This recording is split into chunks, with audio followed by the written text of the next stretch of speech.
नमस्कार, मैं हूं श्रुति और आप देख रहे हैं इम्पैक्ट लाइव। बिहार की राजनीति लगभग 3 दशकों से लालू यादव और नीतीश कुमार के इर्द गिर्द घूमती रही है। हालांकि इस दौरान कई नेताओं ने अपनी पार्टी भी बनाई और जनता को तीसरा विकल्प भी देने की कोशिश की, लेकिन किसी को भी मन मुताबिक सफलता नहीं मिली। पर अब ऐसा महसूस हो रहा है कि बिहार में कम से कम अगला विधानसभा चुनाव एनडीए और महागठबंधन के बीच नहीं बल्कि त्रिकोणीय हो सकता है।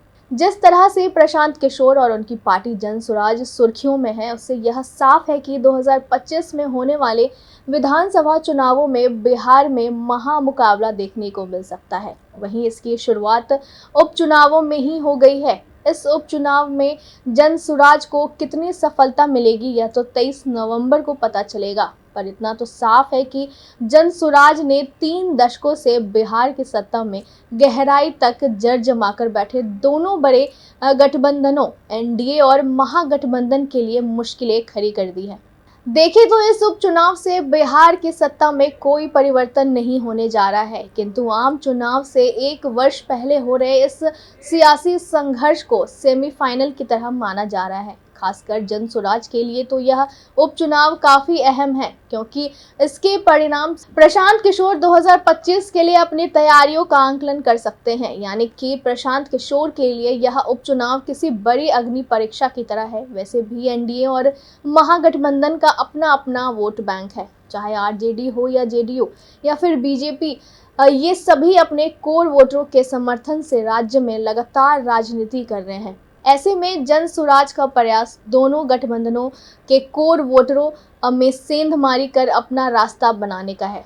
वैसे बिहार में पिछले 4 दशक से भी ज्यादा समय से सवर्ण राजनीति नहीं देखने को मिल रही है। ऐसे में प्रशांत किशोर इस जाति का बड़ा चेहरा बन सकते हैं।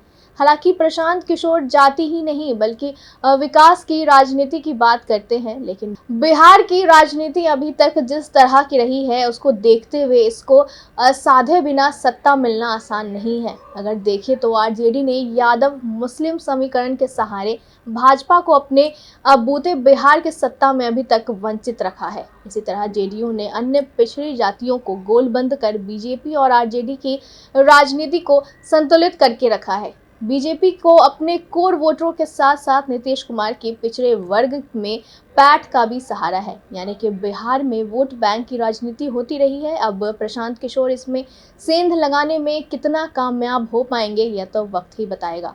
लेकिन फिलहाल बिहार की राजनीति त्रिकोणीय होती दिख रही है। अब देखना यह है कि उपचुनाव में प्रशांत किशोर बिहार की राजनीति में कितना बड़ा फैक्टर बनते हैं।